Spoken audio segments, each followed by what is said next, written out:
Hello बेटा, कैसे हैं आप सब? चलिए, पढ़ रहे हैं नहीं पढ़ रहे हैं जितना अभी तक हो गया आपका? अब आगे चलते हैं। आयनिक कंपाउंड्स हो गया था, प्रॉपर्टीज ऑफ आयनिक कंपाउंड्स हो गया था। Fine, now we will talk about the metallurgy part. ठीक है, इस चैप्टर का नेक्स्ट पार्ट आ जाता है अपना, मेटलर्जी से रिलेटेड है ये। Okay, metallurgy means it is the process of extraction of the metal from the ores. fine, चलिए, इसको पढ़ने सबसे पहले हम बात करेंगे इसमें about the occurrence of metals. Metals किस फॉर्म में हमारे अर्थ के में एग्जिस्ट करते हैं? Mineral, first we'll talk about the minerals. So what are minerals? Minerals क्या होते हैं? ये minerals are the elements or compounds which naturally occur in our earth crust. Okay, so what are minerals? These are the elements or compounds which naturally occur in the earth's crust. ठीक है, earth crust में जो naturally occurring करते हैं, naturally अकर करते हैं, इनको हम क्या कहते हैं? Minerals. Okay, then there is another term also, that is ore. Ores. Ore क्या होते हैं बेटा? सी, ores are those minerals which contain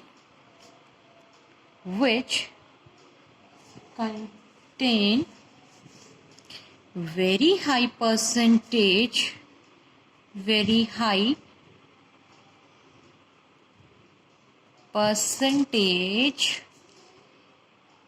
of a particular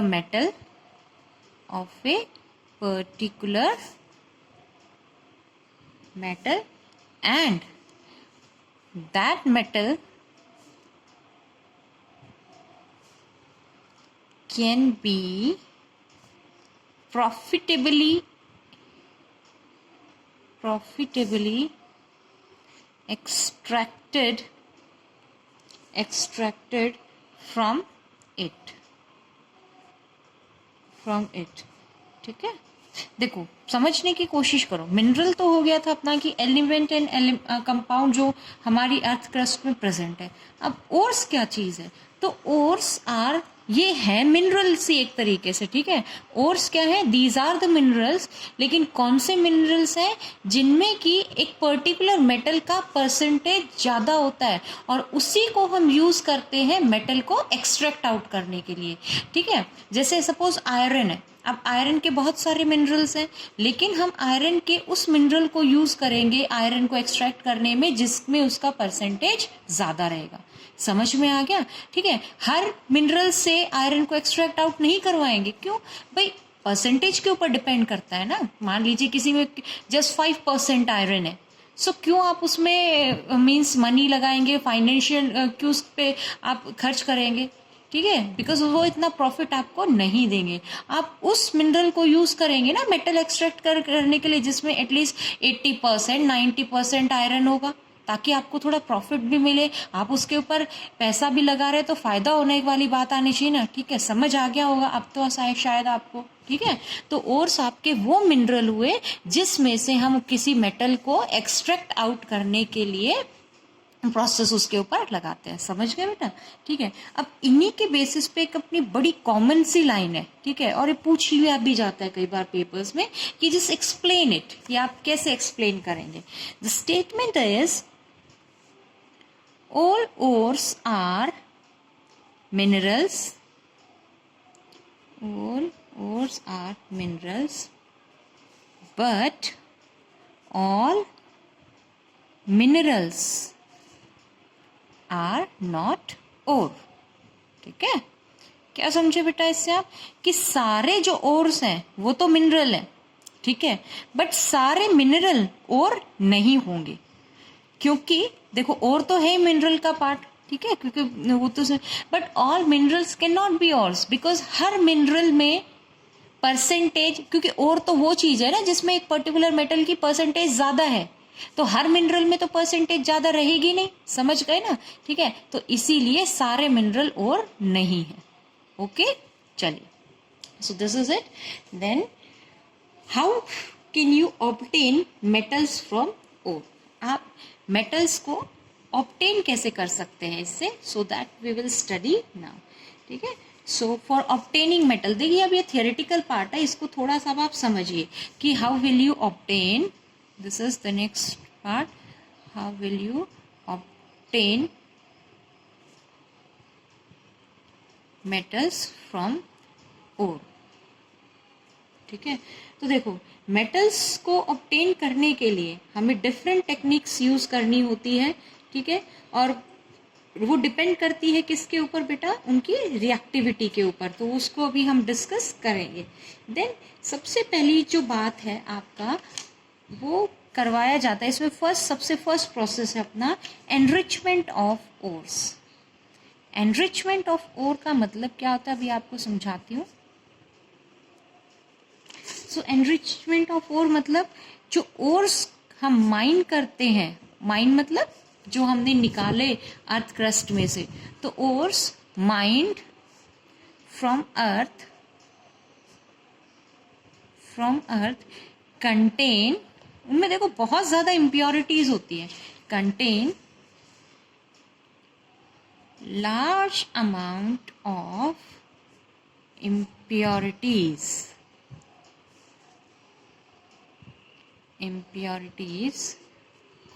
जैसे कि इम्प्योरिटीज में क्या क्या हो गया, जैसे कि सैंड हो गया, सॉइल हो गया, ठीक है, ग्रेवल्स हो गए, ग्रेवल मतलब ऐसे छोटे छोटे कंकर पत्थर, जिसको हम क्या कहते हैं बेटा, इस टर्म उसके लिए यूज किया जाता है gang, GANGUE, gang. Okay, gang किसके लिए, जो इम्प्योरिटीज प्रेजेंट हैं अर्थ क्रस्ट से जो हमने और निकाला उसमें। तो सबसे पहले तो हमें क्या करना होता है, मतलब एक्सट्रैक्शन प्रोसेस करने से सबसे पहले ये जो गैंग है, यानी ये जो इम्प्योरिटीज हैं उस ओर में, इनको सेपरेट करना है, ठीक है। सबसे पहला प्रोसेस अपना यही होता है कि हमें एक्सट्रैक्शन करने से पहले इस गैंग को उससे सेपरेट आउट करना है। देखो इसके लिए बहुत सारी मेथड्स होते हैं, जैसे एक तो अपना मैग्नेटिक सेपरेशन, ये चीजें अभी आपके 10th लेवल पे है नहीं, ठीक है। देन एक फ्रोथ फ्लोटेशन प्रोसेस होता है, ठीक है बेटा, और एक सिंपली ग्रेविटी सेपरेशन अपन उसको बोलते हैं, ठीक है, यानी वाटर के थ्रू आप उसको वॉश वगैरह करके, इस तरीके से। तो आप बस अभी इतना ही समझिए इसमें कि जो ये इम्प्योरिटीज है सबसे पहले हमें इसमें से रिमूव आउट करवा देना है, उनकी प्रॉपर्टीज के बेसिस पे यूज करके, ठीक है। चलिए अब नेक्स्ट पार्ट इसमें अपना आ जाता है, ये इंपॉर्टेंट आपके लिए यहां से, ठीक है, extraction of metal. Extraction of metal, metal का एक्सट्रैक्शन कैसे करेंगे। अब देखो बेटा, मेटल का एक्सट्रैक्शन मैंने बताया था किसके बेसिस पे होता है, it is based on their reactivity, ठीक है। तो रिएक्टिविटी के बेसिस पे ही हमने उसको एक फ्लो चार्ट के थ्रू सबसे पहले इसको समझ लेते हैं, ठीक है। सो सबसे पहले अभी जो आपने एनरिचमेंट ऑफ ओर किया था उसको हम एक और टर्म्स यूज करते हैं उसके लिए, कंसंट्रेशन ऑफ ओर, ठीक है, वो पार्ट आपका हो गया। After that, according to their reactivity, metals का extraction होगा, ठीक। अब देखो इसको यहां से समझिए बेटा, ये देखो प्रॉपर फ्लो डायग्राम है इसका, यहां से देखिए, कंसंट्रेशन ऑफ ओर कर लिया। अब आप जो हाई रिएक्टिविटी, सबसे पहले देखो रिएक्टिविटी के बेसिस पे हमने सेपरेट कर लिया, metals with high reactivity, then metals with medium reactivity, then metals with low reactivity, ठीक है। अब देखो जिन मेटल्स की हाई रिएक्टिविटी होती है, जैसे कि इसमें आ जाता है आपका पोटेशियम हो गया, सोडियम हो गया, कैल्शियम हो गया, एल्यूमिनियम हो गया, तो इन सब में क्या करवाया जाता है, इन सब का इलेक्ट्रोलाइसिस करवाया जाता है, ठीक है, इलेक्ट्रोलाइसिस करवाया जाएगा उनके ओर का, और इस तरीके से हम प्योर मेटल लेंगे। देखो अभी ये एक फ्लो डायग्राम है, शॉर्ट में आप समझिए, then each and every part we will be discussing later on. Okay, then metals आपके रिएक्टिविटी सीरीज में है, जो कि मिडल में आ जाते हैं आपके, जैसे कि जिंक हो गया, है ना, जिंक आ जाता है इसमें आपका, कॉपर वगैरह ये सब। तो मीडियम रिएक्टिविटी वाले मेटल्स के दो टाइप के और होते हैं, जैसे carbonate ore and sulphide ore. Carbonate ores का कैल्सिनेशन किया जाता है, सल्फाइड ओर्स का रोस्टिंग किया जाता है। We will discuss, these are very too important terms. Then फिर ये प्रोसेस करके वो अपने ऑक्साइड में कन्वर्ट हो गए, फिर उनका रिडक्शन और फिर प्योरिफिकेशन हो जाता है। देन फिर मेटल्स लो रिएक्टिविटी वाले अपने नेटिव स्टेट में ही होते हैं जनरली, फिर भी मिलेंगे तो ज़्यादातर आपको वो सल्फाइड ओर्स की फॉर्म में मिलेंगे, जिनका आप रोस्टिंग करवा देंगे और फिर वो किस में कन्वर्ट हो जाएगा,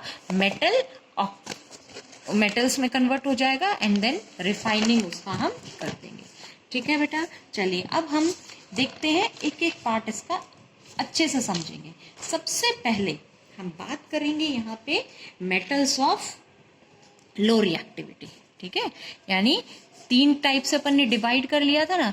एक तो हाई रिएक्टिविटी वाले मेटल्स का extraction, it will be done by a different process.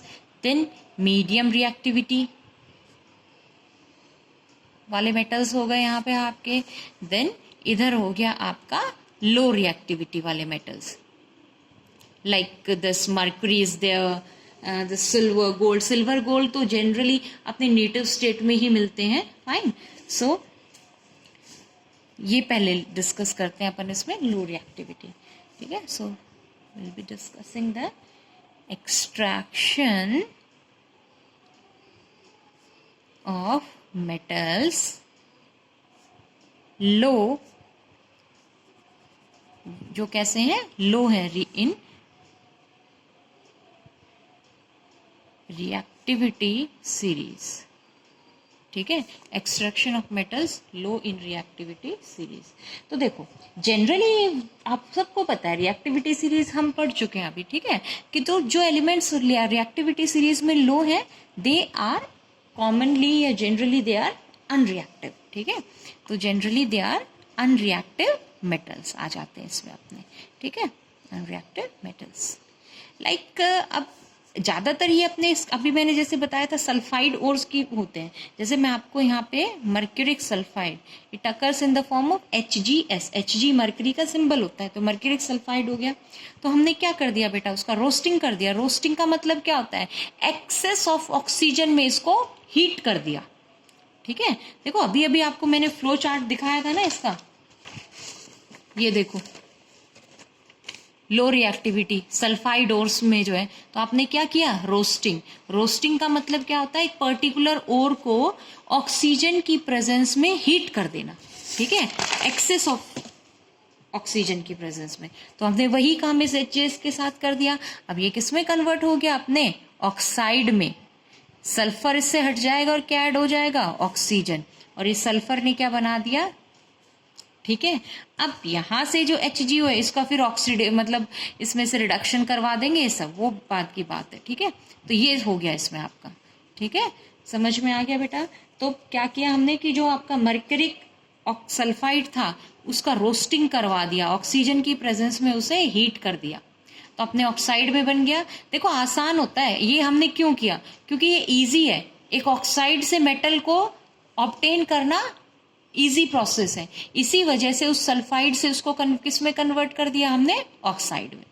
ठीक है, अब देखिए फिर इसके बाद क्या होता है, अब ये जो ऑक्साइड में कन्वर्ट हो गया, now these oxides can be reduced to metals by simple heating, by heating. अब ये जो ऑक्साइड हो गया ना, अब जब आप इसको हीट करोगे, HgO को जब आप हीट करोगे तो ये इसमें से रिमूव हो जाएगा ऑक्सीजन, ऐसे समझ गए। ठीक है, और आपको क्या मिल गया बेटा, मेटल, मर्क्यूरिक मेटल यहाँ फॉर्म हो गया। ठीक है, देखो दोबारा बता रही हूँ बेटा, जो मेटल्स लो रिएक्टिविटी सीरीज में लो आ रहे हैं रिएक्टिविटी सीरीज में, जनरली अनरिएक्टिव मेटल्स है। सिल्वर गोल्ड की तो हम बात कर रहे हैं, नेटिव स्टेट में प्रेजेंट है। मरकरी जो कि सल्फाइड फॉर्म में प्रेजेंट है। तो सबसे पहले तो आपने क्या करवाया, उसका रोस्टिंग। ठीक है, रोस्टिंग का मतलब क्या होता है, ऑक्सीजन की प्रेजेंस में उसे हीट करना। तो ये HgS किस में कन्वर्ट हो गया, HgO में। अब आपने क्या कर दिया, इस HgO को हीट जब किया, सिंपली हीट किया, तो इसमें से ऑक्सीजन रिमूव और क्या मिल गया आपको, मेटल। और यही तो हमें चाहिए था, है ना, मेटल ही तो आपको चाह रहा था, इसमें हो गया काम आपका। चलिए, तो ये तो हो गई लो रिएक्टिविटी की बात। अब आ जाइए, देखिए नेक्स्ट पार्ट है इसमें फिर अपना extraction of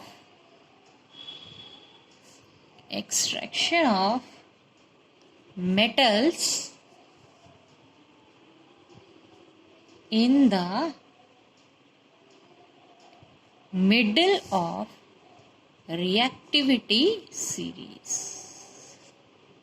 ठीक है, अब हम बात करेंगे उन मेटल्स की एक्सट्रैक्शन की जो अपनी रिएक्टिविटी सीरीज में कहाँ पे आ रहे हैं बेटा, मिडिल में आ रहे हैं, जो बीच में आते हैं। ठीक है, इसमें जनरली अपना आ जाता है जिंक, आयरन, लेड, कॉपर, ये सब। ठीक है, पीबी, फाइन। अब देखिए इनका किस तरीके से एक्सट्रैक्शन होता है। सो देखो, एक पॉइंट मैंने अभी बताया था। सबसे पहले आप इसका एक बार फ्लो डायग्राम वापस देखिए, केवल मीडियम रिएक्टिविटी सीरीज वालों का। इधर देखो बेटा, मीडियम रिएक्टिविटी सीरीज वाले जो ओर्स हैं, they are present either in the form of their carbonates और in the form of their sulphides. ठीक है, यहाँ HgS को ना ही लेता हूं। ठीक है, ठीक है, ठीक है बेटा, sulphide ores and carbonate ores. Carbonate जैसे जिंक है तो जिंक कार्बोनेट हो गया, sulphide ores zinc sulphide, ZnS। ठीक है, अब देखो, पहले यहां से समझो, फिर हम आपको डिटेल में करेंगे। अब सबसे पहले इन कार्बोनेट और सल्फाइड ओर्स में से डायरेक्ट मेटल को एक्सट्रैक्ट आउट करना, it is not a easy process. Direct आप एक्सट्रैक्ट आउट नहीं कर पाओगे। ठीक है, so what is done first, क्या होता है, सबसे पहले कार्बोनेट ओर्स का तो करवाया जाता है बेटा कैल्सिनेशन। याद रखिए, C for carbonate, C for calcination. तो कार्बोनेट ओर्स का क्या होगा, कैल्सिनेशन होगा। C for carbonate, C for calcination. Calcination का मतलब क्या होता है, कैल्सिनेशन का मतलब होता है बेटा हीट करना इन कार्बोनेट ओर्स को लिमिटेड सप्लाई ऑफ एयर में। ठीक है, कार्बोनेट ओर्स का मतलब कैल्सिनेशन का मतलब क्या होता है, it is heating of the carbonate ores in the presence of limited supply of air. ठीक है, अब ऐसे ही सल्फाइड ओर्स, इनसे भी हम डायरेक्ट मेटल एक्सट्रैक्ट करना, इट इज डिफिकल्ट प्रोसेस। तो क्या किया जाता है, इन सल्फाइड ओर्स को भी कन्वर्ट किया जाता है ऑक्साइड में, जैसे कि कार्बोनेट को ऑक्साइड में कन्वर्ट किया था। तो सल्फाइड ओर के लिए प्रोसेस यूज होता है रोस्टिंग। देखो याद कैसे रखेंगे, SR, सल्फाइड रोस्टिंग।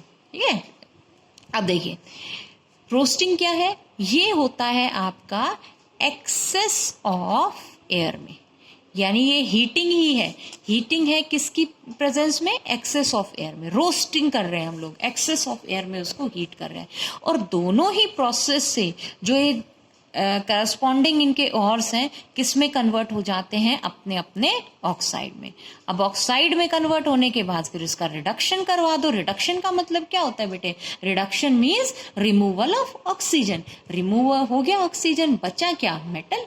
फिर मेटल को क्या कर लेंगे हम लास्ट में, प्योरीफाई, रिफाइनिंग बोलते हैं उसको। ठीक है, आई होप थोड़ा बहुत अभी तक क्लियर हो गया। अब एक एक चीज को आप यहाँ पे डिटेल में लेके चलते हैं। ओके, चलो देखिए बेटा, तो सबसे पहले मैंने आपको पॉइंट इसमें क्या बताया था कि जो आप एक्सट्रैक्शन करेंगे तो for us it is easy to obtain a metal from oxide. ठीक है, तो इसीलिए कार्बोनेट एंड जो सल्फाइड ओर्स हैं, carbonate and sulphide ores are are converted to their oxides. ठीक है, अपने अपने ऑक्साइड में कन्वर्ट करेंगे. तो प्रोसेस क्या यूज होते हैं देखो. फर्स्ट बात करते हैं कैल्सिनेशन के बारे में. ठीक है, चलो बेटा. अब कैल्सिनेशन क्या होता है, वेरी इंपॉर्टेंट, याद करना है ये आप सबको बहुत अच्छे से. ठीक है, कैल्सिनेशन क्या होगा बेटा. It is a process of converting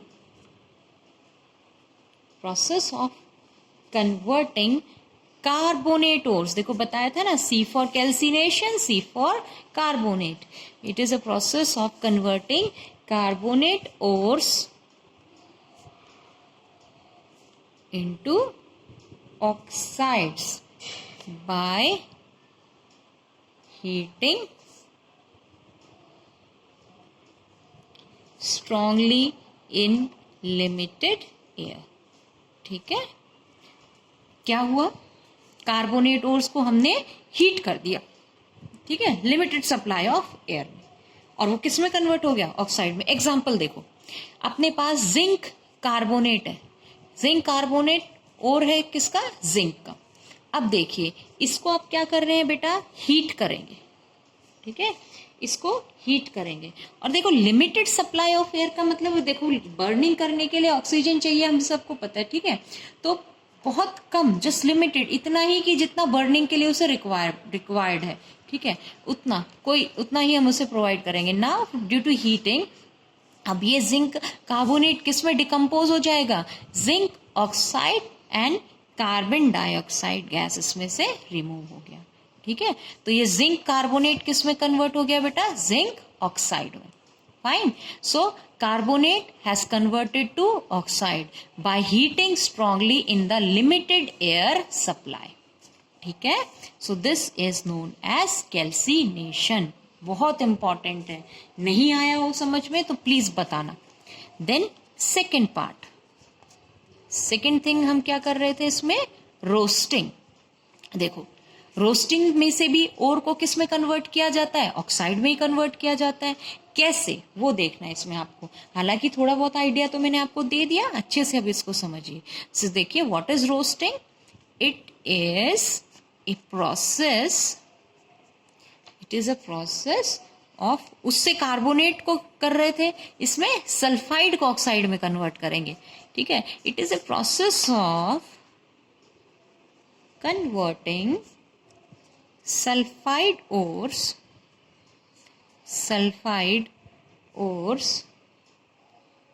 into oxides by heating strongly in the presence of excess of air. ठीक है, यानी सल्फाइड ओर्स को हीट किया जाता है एक्सेस ऑफ ऑक्सीजन में, एक्सेस ऑफ एयर में, और ताकि वो किस में कन्वर्ट हो जाए बेटा, ऑक्साइड में. ठीक है, so let's understand it by taking an example. Like we have zinc sulphide. अब देखो जिंक का सल्फाइड ओर है, कार्बोनेट में तो क्या कर रहे थे, सिंपली उसको हीट कर रहे थे तो जिंक ऑक्साइड में कन्वर्ट हो गया था. लेकिन अगर सल्फाइड ओर है तो इनको एक्सेस ऑफ ऑक्सीजन में, एक्सेस ऑफ एयर में आप हीट करेंगे तो प्रोवाइड हो जाएगा उसको ऑक्सीजन. अब आप इसे हीट कर दीजिए. ठीक है, सो हीट करने के बाद में ये जिंक ऑक्सीजन के साथ में रिएक्ट करेगा, जिंक ऑक्साइड, एंड सल्फर भी इसके साथ में रिएक्ट करके सल्फर डाइऑक्साइड फॉर्म कर देगा. Fine. So this is how the zinc sulfide gets converted to zinc oxide, and this process is known as roasting. Fine students. ठीक है, आ गया इतना समझ में. तो कैल्सिनेशन और रोस्टिंग हो गया. अब देखो हमने क्या कर लिया है, through this calcination and roasting हमने ओर्स को किस में कन्वर्ट कर दिया है, अब मेटल ऑक्साइड में. अब बस अपन को इस मेटल ऑक्साइड से मेटल चाहिए, है ना, मेटल चाहिए. यहां से अपन को इस ऑक्साइड को खत्म कर दो तो ऑक्साइड को हटाना, जैसे मान लो ये जिंक है, जिंक ऑक्साइड है, हमें तो भैया जिंक चाहिए, ऑक्सीजन को खत्म करना है, तो रिमूवल ऑफ ऑक्सीजन को क्या कहते हैं? रिडक्शन।